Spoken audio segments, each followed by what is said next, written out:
Okay, so I wanted to give a quick opportunity here to introduce some of the new faces up here.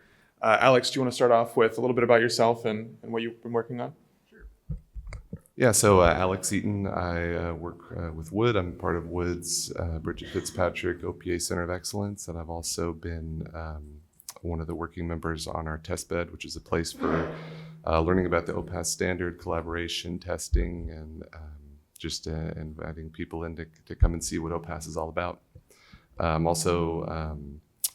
work on the Part 6.5 section of the OPAS standard.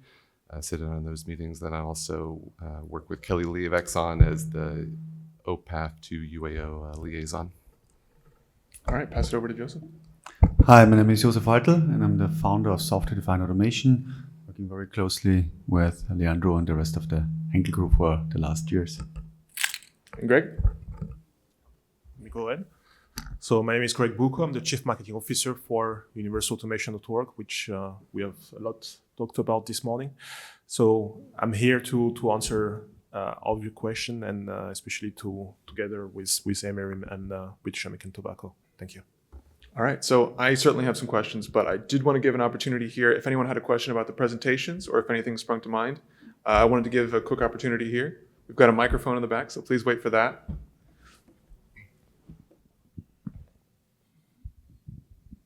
This question is for Tyler.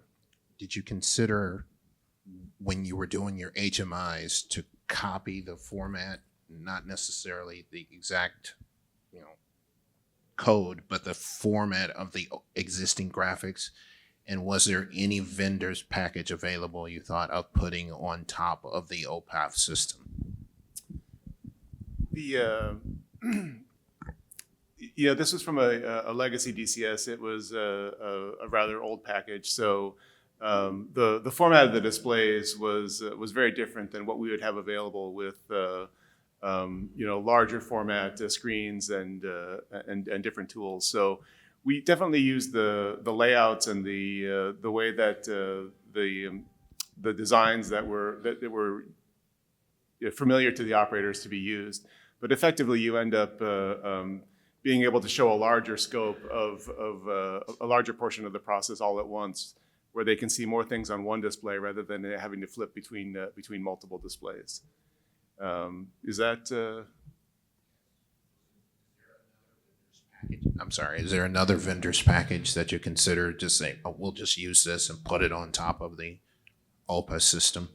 Well, the HMI is done with a vendor's package. It was done with Ignition, and when we were looking for the options as part of the Open Process Automation program, we looked at several different vendors and tried out several different vendors in the test bed and saw that there was many different working options. But this just happened to be the one that we chose going forward to do this serious development effort on and create something that was really fit for purpose for that larger project. Thank you. Any other questions in the audience right now? Okay, so I wanted to pose a quick question to Joseph. We're seeing a lot of great innovations happening right now, but I think scalability is always a question in people's mind. Can you talk about how you achieved scale, and maybe Leandro, if you had anything to add as well? So let me quickly elaborate a bit on how our existing PLC management system looks like. It is very often a server. It's on premises. You need a Windows server license, you need a SQL Server license, you need local IT stuff. And then you replicate this across lines, you replicate this across factory parts and across your global factory network. That's of course the cost of the software, but the larger cost is really, if you look at total cost of ownership on operating this infrastructure. Our system is built with cloud first, and everything you need is a very simple gateway agent, not even a physical gateway. And this really allows scalability in rolling it out. The worst backup is a backup that doesn't happen. We talk with customers that are in the 10th years of rolling out PLC backup, version control management in the whole organization across multiple factories, across multiple continents. And that's years of not having a complete transparency. That's actually a cybersecurity risk. That's point one. The second thing is building in the cloud is not equal building in the cloud. Of course, there's a lot of containerization going on. What we use serverless technology. We use the maximum technology stack for security and for scalability in our cloud vendors' technology portfolio. So therefore, we are able to build a system that handles millions of PLCs at once. Why is that important? Because for a vendor, if you say, I want to really go big, like what Leandro said, it's not okay that you have like another increment of 10, 15, 100 PLCs. If you really want to switch on, we can linearly scale up. Okay. And I also wanted to pose a quick question to Greg here. So when it comes to developing these new ideas and standardizing things around like what UAO is doing, can you talk about the value of the ecosystem and what's the value proposition coming from both the end user and from the vendor perspective? Yes, so that's a very good question. I mean, at universalautomation.org, we made a point that the ecosystem is at the essence, at the core of what we are doing. So our association has anyway all the, let's say, the participant or the stakeholders around automation, meaning that we have the users, we have the technology vendors, we have the academia. So all of those are the one benefiting from the organization. But for sure, where it all came from, it came from the users, because the users were coming to us and saying, okay, we have this, we are linked to a particular vendor and we want our IP, we want our applications to become more independent and to become really ours. So not linked with any hardware or any brand. So, well, the main benefit for the users, thanks to the decoupling that we are enabling with the 649 and the UAO runtime, this is the main benefit for them.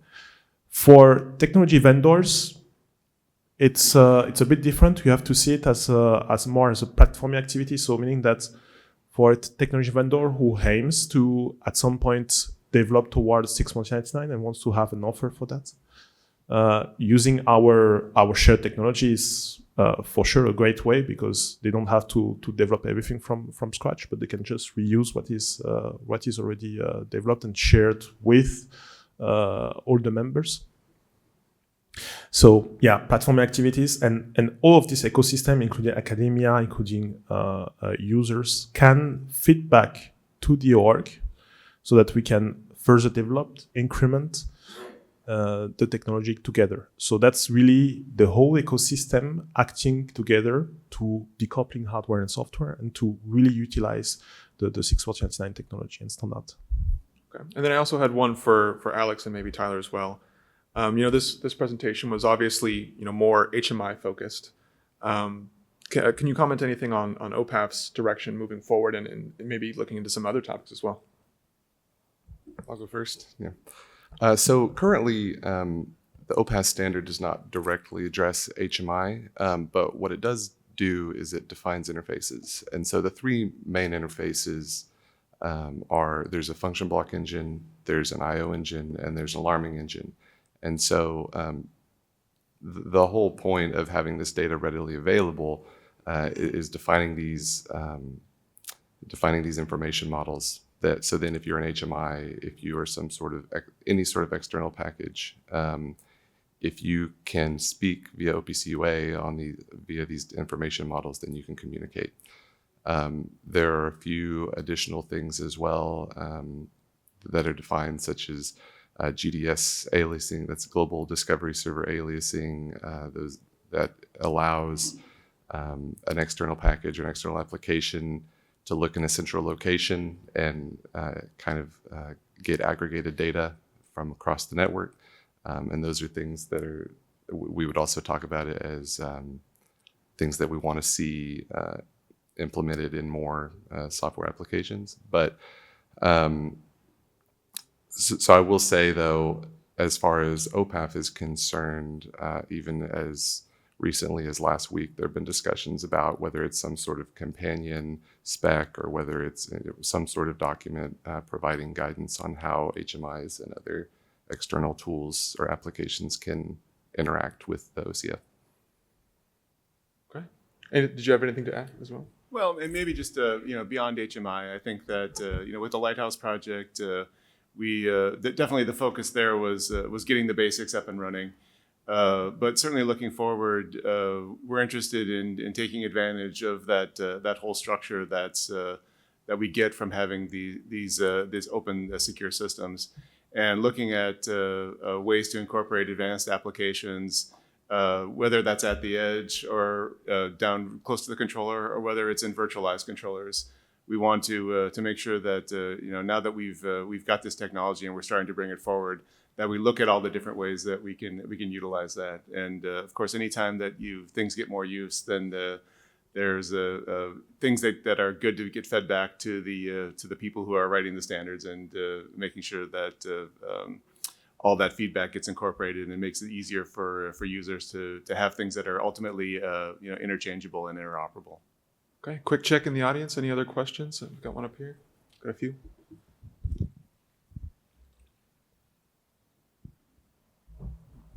So this is for Renato. In one of the slides, you mentioned that you have some AMI-RIM function blocks where you have MF, AC, MPC, and RTO. So how are these implemented for the tobacco? One question. Other one is the MPC block a single input, single output type of blocks, a function? Are they built into the system, or? The first question, I didn't get it. No, these are all the function blocks built within the system? Yeah, it's all function blocks built on the 61499 standard. Mm-hmm. We are using this on 4DX, and the MPC you have multiple inputs and outputs. It's a multi-input, multi-output problem built inside. Okay. Yeah. I think you had another one up here. Thank you so much for your presentation. Incredible. I think we're more further ahead with real applications of decoupling hardware, software, and automation than I actually thought we were at. It's really, really impressive. I'm reminded of a similar journey we went on with software-defined networking like 10 years ago. And if we look back about the promise of what that had to offer, setting Amazon and Jeff Bezos aside, mostly we've been unsuccessful. That we're now managing networking systems at scale in two types of buckets. One, the same way we did 20 years ago, or a highly coupled, more software-defined type capability, cloud-centric networking and control, but it's very coupled between vendor hardware and vendor software. We're pretty much unsuccessful. How are we going to continue to have a different outcome as we advance that decoupling? And what are the forces that are going to drive that future? Is it commercialization? Is it the economics of the proposal? Or is it that the automation community has the ability of integrating distinct advantages that we were never able to pull off from an asset owner perspective in sustaining repositories of Ansible runbooks that became too unmanageable? So the question to the panel, how are we going to get to a different outcome? Okay, big question. Who wants to tackle that one? I'll start. So I would say it all starts with standardization. And so I talked about the OPAS information model a little bit previously. To me, that is what really enables any sort of interoperability or decoupling. The ability for multiple applications from different vendors, whether you're designing a product like an I/O module, or whether you're writing software, to go back to a place and say, this is going to conform to this standard and is therefore portable with other similar products. And so that's going to drive innovation. It's going to drive costs down. It's going to increase competitiveness across the market. If I may add, because we are on the top level, we are on the control code side. Yeah. So there's different layers. First of all, the vendors and looking, for example, at Codesys to really building real-time capable, security-enabled and safety-enabled virtual PLCs. So therefore, you get the hardware abstraction. The second thing is you then work with standards, yeah, like open process automation, universal automation, so that you're not so dependent on a specific coding style anymore. Yeah? And then what we do is the management of the different technologies or standards also normalize it, as you say. Like in Amazon, I can have AMD CPU, I can have their own CPU, I can have an Intel CPU, and I manage them exactly the same. And I can invoke them in exactly the same API. So I think there's different vendors and different players on different levels. And if we're successful in all levels, then we'll solve it. And then there is the top layer. And that's not like AI will solve everything. But we have a product in production. We say I make a backup of a PLC and I want a textual description that is independent of the documentation. And of course, we all know that LLMs can generate code pretty good. So if you put it together from function block, graphically for example, to text, from text to code, there might be even an option to work with the legacy world where you have different implementations of 6.11.31 from different vendors that follow a standard, but not quite. All right. Just one last comment. I think I think demonstrating that some of these things are possible is probably a first step. And then once the end user community sees that, it's kind of up to them to continue to push and say these are the things that we want, and we've seen that it's possible. So hopefully that drives the technology forward to make it so that it's ultimately the easiest to use for the end users, and we'll have all those capabilities. Just one point overall. When we go to a client, sometimes we spend a lot of time just listening what they want, and many of the times the client wants some efficiency or some return over investment. This is really important to the client. So in terms of what the system integrator does, the system integrator should guarantee the compliance to standards. So once the final client is safe enough to deal with a system integrator that can guarantee it, then your path for the IT-OT integration becomes easier, because from the OT side, you're guaranteeing the standards. From IT side, they want to see if you understand the IT architecture that you are proposing. And in the final client, they want the efficiency increase, which is good for the business, trusting that you are doing things compliant with standards and so on.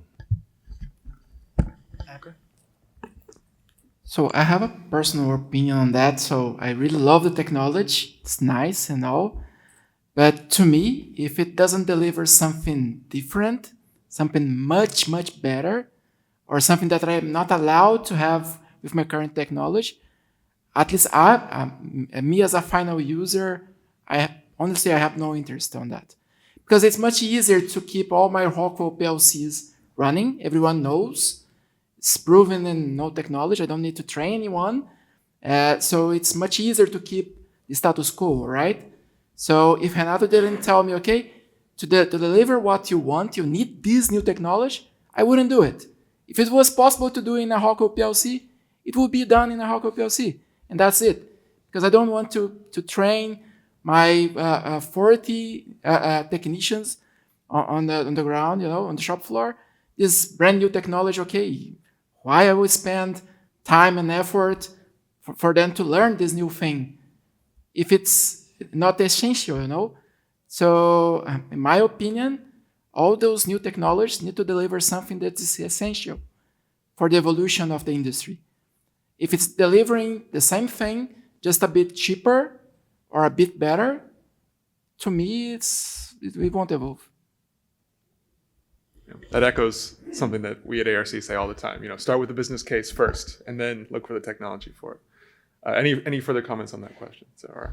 Well, I would like just to say, and also as an end user and a set owner, we face these challenges like manage everything that we have, and we are creating the demand to switch over to more decoupling, of different vendors, and looking for tools that can help us to do the daily jobs efficient, so we are also able to implement like all the new stuff that will bring value to us. So I believe that the market itself is great. That demand is probably why we are seeing much more implementations in the real world, I guess. Okay, we've got a little bit more time for audience questions if we have any more. So thank you, Jane Arnold at Aperio. I really love the presentations. I'm learning a lot about Industrial Edge applications, so it's wonderful. Thank you. So I spent the first 35 years of my career as an asset owner, control engineer, and some other things, but everything was always on-prem. And for OT to do anything but on-prem was really, really tough. And now I work for a software as a service provider. And I'm curious as to the asset owners that you're working with, owner operators, what is their likelihood to adapt an edge solution versus software as a service or staying on-prem? If it's all status quo, what are you seeing in the market?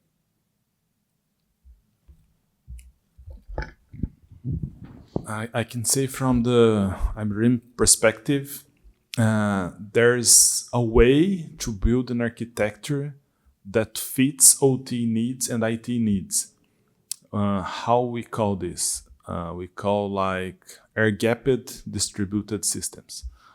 Will it evolve for something which is not air-gapped? Maybe.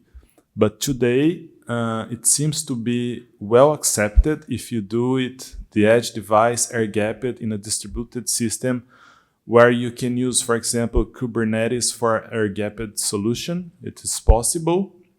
You can do it with Rancher or OpenShift, for example, from Red Hat or SUSE.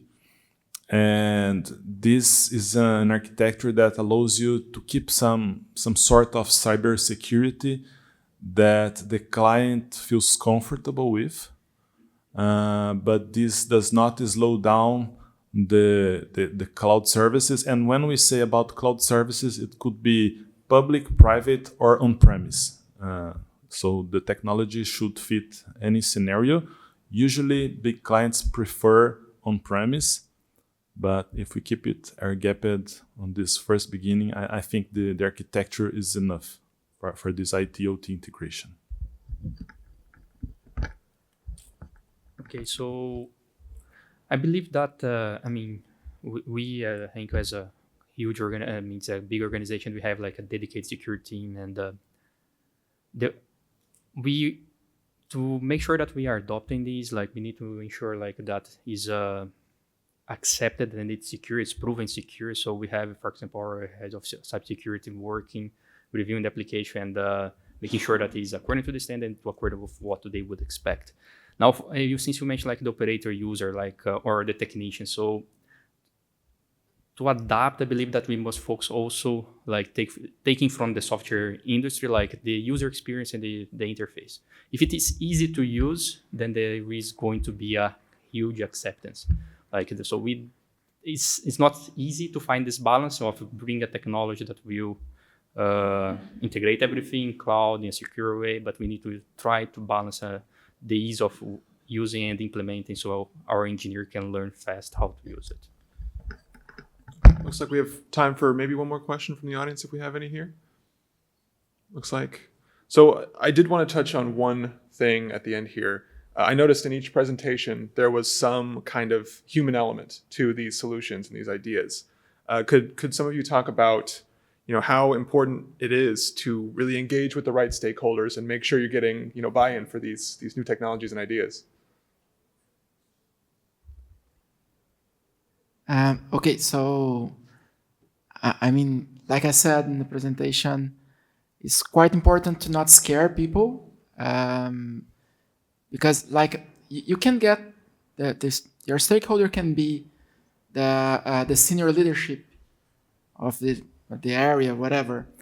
In the end of the day, it's the guy that is running the machine that have the knowledge that you need to deploy the kind of solution that we've done. Because especially when you're talking about decision making, to translate the good feeling from the person into a solution, you need to sit down together with that person to follow up his day, to talk, to understand why you you decide like that?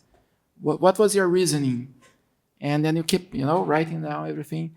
And if that person is afraid of you, he will not share everything. And then you will not have the key elements to translate that reasoning to algorithm. You always miss something. So, and we did this kind of mistake in the past, and I hope we will not do this in the future.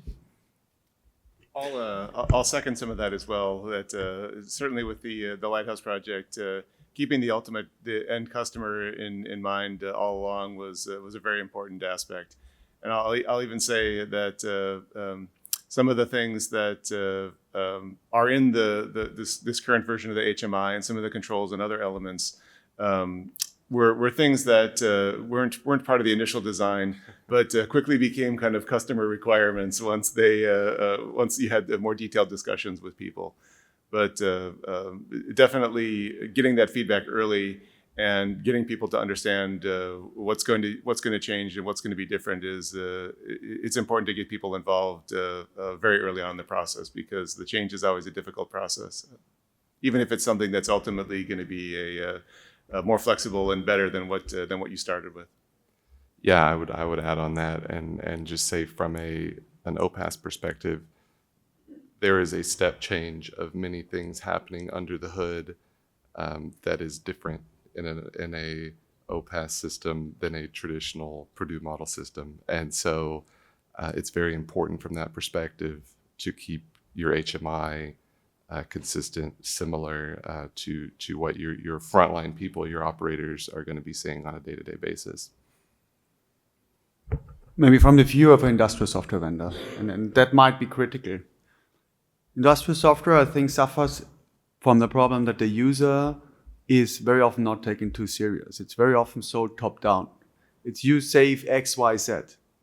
And what happens ultimately, you have software systems that do not, as we've heard, improve the day of the average automation engineer enough.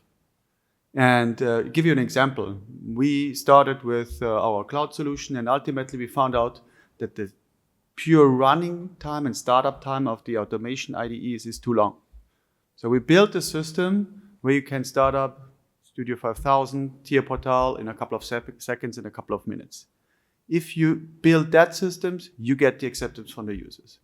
From a vendor perspective, it might take a bit longer until it trickles up, and then you do the sell. So you do a bottom-up selling. This is very normal in IT. I have cloud developers. If they tell me, I want this IDE, I'll get them, because they have the power. I think the technology vendors need to focus more on the user, give the power back to user to drive the applications and the features they really need, rather than immediately jumping to, you will save X, Y, Z. That's clear. But ultimately, the users, which is the automation engineers, hold the responsibility of the uptime. And this is what prevents downtime. And this is what ultimately changes the bottom line of a manufacturing entity. All right, well, I think this has been a great discussion. Please, let's give a round of applause for our speakers and panelists today.